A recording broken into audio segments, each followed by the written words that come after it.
皆さんこんにちは。1000X 坪内和夫と申します。これから日本ロック史上最大の伝説と呼ばれる裸のラリーズについて語っていこうと思います。私については概要欄をご覧になっていただければわかると思います。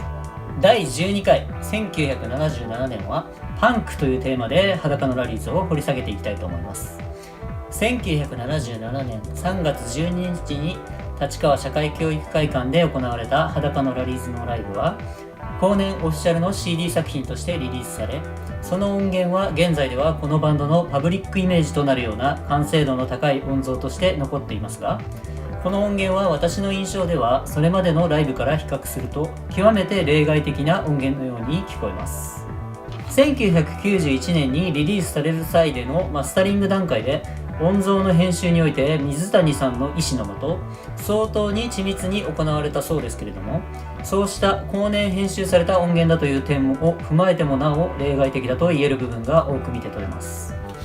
その一点突破するような演奏スタイルは1976年までとはまるで違っているように聞こえ、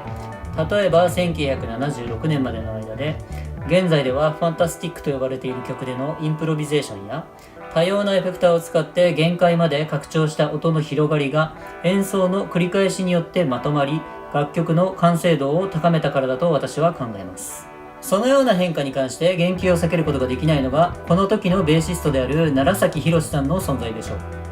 宏さんは裸のラリーズに参加する以前から頭脳警察や伊達天龍などのバンドで演奏していたミュージシャンですが、宏さんの参加が裸のラリーズの音楽に与えた影響は非常に大きいものです。その最たるものは代表曲である夜暗殺者の夜という曲の作曲にあたって果たした役割があるでしょう。この曲のリフはリトル・ペギー・マーツさんの I Will Follow Him という曲のイントロ部分からの引用であることは近年ではよく知られていますが、それを繰り返し弾いてアイデアの元となったのが宏さんです。また B メロ何がお前の上を満たすのところはクイックシルバーメッセンジャーサービスの It's Been Too Long からの引用ではないかと思います。水谷さんが他の曲も含めて作曲というものにどの程度関わっていたのか、私は現場にいなかったのでわからないのですが、おそらく 100% だったと思います。しかしながらこの夜暗殺者の夜に限っては確実に 100% ではないんですね。さらにこの曲のリズムは他の曲と比べると際立って肉体的で端的に言うと踊れるんですね。前回の反復で語ったように反復を主体的に構造に組み込んだ曲においてはドラムとベースの演奏技術がそのまま音楽の質に転化します。その点において宏さんのベースの強に応じて非常に反射神経の高い演奏は裸のラリーズの音楽性と見事に合致しています。演奏技術というのは単に指が速く動くとか正確だということではなくて、その場その場での相手の音に反応して自分の演奏を合わせていけるかということであると思いますが、その意味で宏さんとドラムスの三巻敏郎さんのコンビネーションは非常に優れています。この曲の歌詞について言えば例外的な部分がその歌詞の直接性です。また暗殺者とは何か考えていきましょう。とても深い夜、まるで誰かを殺したみたい。殺人や犯罪を文学的テーマとして持つ作家として言及しておきたいのはやはりジャン・ジュネさんでしょう。ジュネさんは家出や放浪を繰り返し窃盗、男性相手の談笑、麻薬密売など犯罪行為を繰り返し終身禁錮刑になりながらもその優れた文才を惜しんだジャン・コクトーさんやジャンポール・サルトルさんらの請願により恩赦を獲得し自由の身となります。犯罪行為を象徴主義的な高みへと押し上げようとする華麗な比喩によってそれまでの文学作品において主役になり得なかった先民、被差別階級を最上の私的存在と捉える作品群は文字通り文学的な意味での革命であったわけです。ニューヨークパンクの代表的存在であるテレビジョンのジャケット写真を撮ったロバート・メイプルソープさんの写真はまさにジュネさんの表現を写真で行っているようにも感じられます。例えばハードな SM 行為を記録した X ポートフォリオなどでは生と俗が逆転し、その卑俗な行為が聖なるものに捧げられる儀式のように美しく映るわけです。無論日本にも殺人や犯罪行為を扱った文学作品は数限りなくあるわけですが、暗殺に関して言うと私が言及しておきたいのは三島由紀夫さんの小説北条の海第2部本場と大江健三郎さんの作品セブンティーンと右翼少年シスでしょう。どちらの小説も主人公は少年で彼らは世直しという大義のために暗殺を遂行しようとします。例えば本場は血明弾事件が題材となっていますが、血明弾においては要人の暗殺について一殺多傷という大義名分によってテロリズムが正当化されました。要するに人を一人殺すことによって大勢の命を救うことができると信じていたわけです。セブンティーンにおいては1960年の社会党議員だった浅沼稲次郎暗殺事件の犯人山口音也がモデルとされています。この小説は暗殺によって大いなる天皇との合一を果たすことを夢見る少年の物語ですが、その心理は小説的に過剰に青年期の劣等感と結びつけられすぎている嫌いがあると思います。いずれにせよ日本における暗殺とはある意味では指針を捨て忠義を果たし人民に利する行為としての意味合いを持つものだという認識があったと考えられます。他方、現代における殺人に関する興味深いテキストが古谷実さんの漫画秘密です。舞台は2000年代で主人公の少年は母親と2人暮らしですが、母親は男と駆け落ちし訪ねてきた父親を殺害します。その後は自身を人の道を踏み外したものと捉え、残りの人生で世の中にいる悪い奴を殺すため放浪しますが、結局成就せず、周囲の応援の甲斐なく自殺します。この作品における主人公の絶望感は、親に捨てられたことでギリギリ担保されていた未来における社会との接続が断絶されたことから来るものです。生まれてきたことの意味や価値が見出せない人間の最後の希望が社会にとっての害悪となるものを殺すことで社会に資するというものです。また主人公は虚栄心や上昇志向を持つ人間を過剰に嫌悪しており、平凡で普通というものへの執着はむしろ彼自身の過剰な自意識の裏返しと言えるでしょう。メディアの発達によって自分より幸福そうとか有能であるとか金を持っているとか満たされない欲望の対象が自動生成され可視化されました。他者と自分を比較して満たされない自意識と絶望が合わさった時、人間は自らの暴力性を肯定しようとしますが、それは絶対に許されるものではないということは覚えておきましょう。近年日本でも非常に独善的な人間による無差別な殺人が起きていますが、弱い者を役に立たないから殺すなどという発想はそもそも人間社会の発展にも逆行しています。孤立した人間の暴力性がなぜそういう独善的な方向に向かったのか、現代の社会的な圧力や差別の質を考えなければこの事件の問題に対処することはできないと思います。繰り返しますが、独善的な暴力は絶対に許されるものではありません。血明弾などの右翼的テロリズムにおいては、首謀者は農村を演説して回り、農家の次男など家督を継ぐことのできない社会からこぼれ落ちそうな若者をすくい上げ、そうした人々の自分を受け入れなかった社会システムに対する怒りを要人暗殺という方向へ仕向けました。国家要人という強い者に対する暗殺行為によって弱い者を救おうという建前が存在していたことは押さえておきましょう。そこには確かに犠牲的精神があったと思います。もとより犯罪行為であるので許されることはなく、人々から強靭のそしりを受けるとしてもなお暗殺に向かう意志はどこから来ているのでしょうか。暴力を手にすることによる古代感でしょうか。それだけではないと思います。犠牲に関しては適切なテキストがあります。それがアンドレイ・タルコフスキーさんの遺作映画サクリファイスです。主人公のアレクサンデルは引退した俳優ですが、家族との何気ない日常がある日突然勃発した核戦争によって破壊されようとします。その家に出入りしているメイドが魔女だという話を聞きつけ、彼女と契約し、世界を元通りにする代わりに自分はそのことを誰にも言うこともできず、ありふれた日常、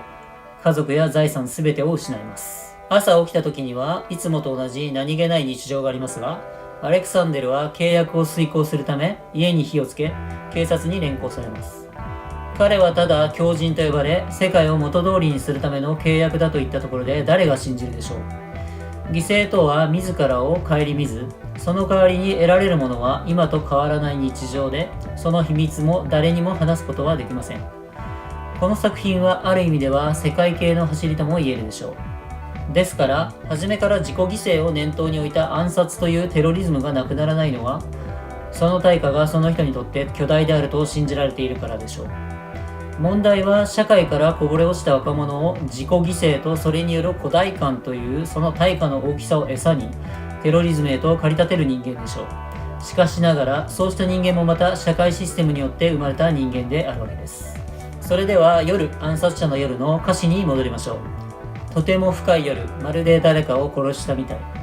まるで誰かを殺したみたいはとても深い夜を修飾しているわけですが、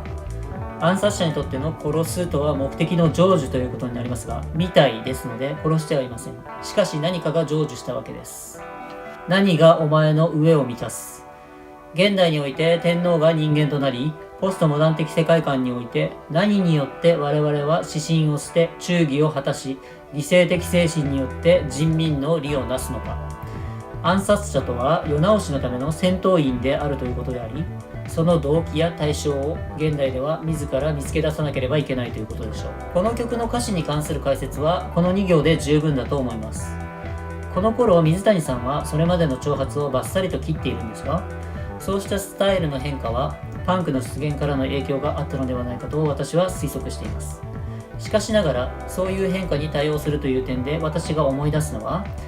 プロ棋士の羽生善治さんが AI の出現によって序盤研究が進んで AI なしでは考えられなかったある種人間らしくない手が指されるようになったと言っています。それでそれまで長くプロ棋士としてやってきた人がいきなり AI のような手を指すのは若手が指すのとは違って違和感が出てしまうとおっしゃっています。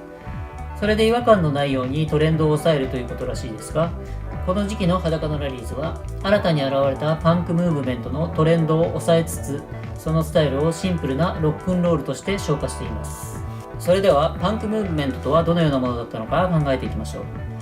パンクロック以前に過激な政治的メッセージを発するバンドとして異彩を放っていたのが MC5 です。1969年のデビューアルバムである Kick Out the Jams のタイトル曲で発せられるマザーファッカーという文句は大変に物議を醸したそうですが、 Amazon Music でこのアルバムを再生するとその言葉自体がなかったことになっており、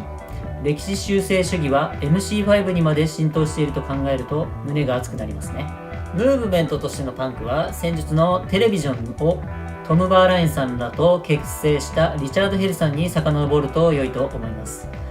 スパイクヘアやメッセージを衣服に書き込むスタイルとアルチュール・ランボーなどの詩人に影響を受けた施策は反抗的態度をパターン化しファッショナブルなものにしました。彼らが活動したニューヨークはもともと多くの詩人や文学者が住み、1960年代前半のフォークムーブメントの時期から社会的メッセージと音楽とは若者と分かちがたく、それらは最先端のエリートたちのたしなみでもあったわけです。パンクはロック音楽におけるそうしたある種の文学的な流れの中で出現したという側面を持っていたと言えるでしょう。ではパンクにおけるそれ以前の音楽との違いとは何でしょうか。前回のアナキズムの回で少し語ったように、パンクは過去の歴史に対して否定的評価を下します。それに沿っていれば彼ら以前の世代に対してダサいから引っ込めと評価したと言えます。アメリカでニューヨークドールズのマネージャーをしていたマルコム・マクラーレンさんがパンクの影響を受けてロンドンに戻って経営していたブティックの若者を集めて結成させたのがセックスピストルズです。その代表曲にプリティ・ベイカントという曲がありますが、大多数の曲を作曲したグレン・マトロックさんが語っているところによると、この曲は ABBA の SOS という曲から表説していることはよく知られています。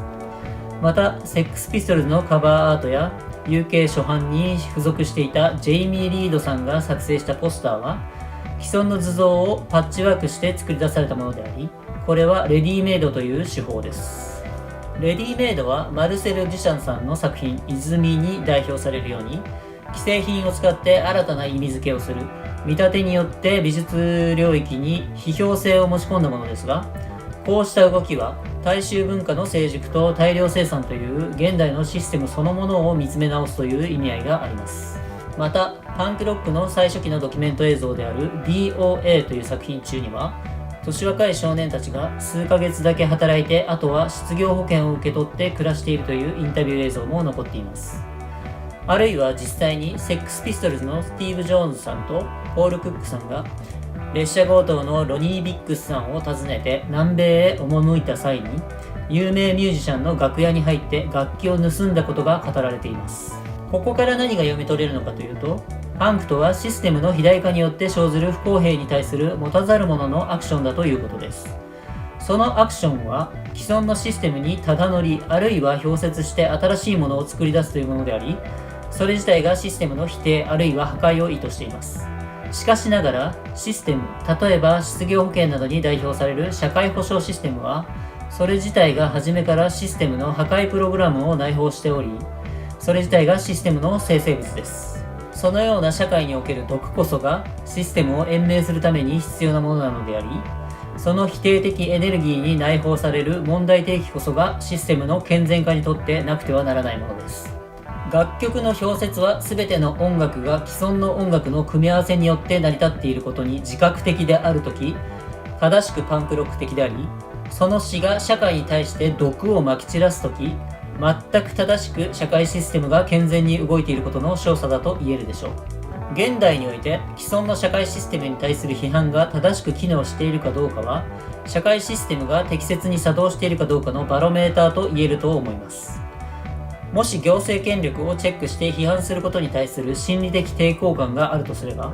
その社会には社会的圧力が存在しているということであり、その原因を探り改善する必要があります。裸のラリーズに話を戻しましょう。夜暗殺者の夜はリトルペギー・マーチさんの I Will Follow Him からの引用であることは最初に話しました。この曲は50年代アメリカの大衆的な印象を受けるリフと暗殺という究極的な違法行為のアンビバレンスによって、裸のラリーズというバンドを他の全てのバンドと大きく引き離して孤高の地位に立たせるものであると思います。そしてその手法はパンクロックのマナーに極めて符合しており、その背景にはアナキズムという思想が見て取れます。1977年、パンクでした。パンクロックは社会の発達によって生じた不公平や差別などシステムの肥大化による圧力から生まれ、その文学性とファッションによって多くの支持者を得ました。そしてその存在はシステムの生成物であると捉えたとき、システムを維持し健全化するための自浄プログラムとしての役割を持ち、システム内部に寄生しながら共存するという方法をとります。そのような態度を許容すること自体がシステムの維持に欠かせない寛容や健全な批判精神であると思います。昨今ではメディアの発達によって自分より楽をしている人やシステムにタダで乗っかっている人間が可視化され、容赦ない非難が向けられますが、これは顔に止まったハエをやっつけるために思い切り自分の顔を叩くような行為と言えるでしょう。不寛容はシステムの自殺行為です。表現としてのパンクについて言えば、レディメイドに端を発する既存の表現からの氷雪をしながら切り刻みモンタージュするその荒々しさによって新たな意味を見出すというスタイルは、美という概念に新しい意味を付加したと言えるでしょう。裸のラリーズも全くパンクロック的であり、夜暗殺者の夜という曲はその典型でしょう。今回は歌詞を2行説明するのに多くの時間を使ってしまいましたが、77年ライブというアルバムについては人それぞれ深い思い入れがあると思いますので、特に語るべき事柄はありません。次回1978年は都市というテーマで語っていきたいと思いますが、ここで一旦翻訳作業などに時間を回そうと思います。予定では2週間ほど空けて再開については Twitter で告知しようと思っていますのでご確認ください。気に入りましたらチャンネル登録やいいねをいただけると大変に励みになります。どうぞよろしくお願いいたします。それではまた次回お会いしましょう。坪内和夫でした。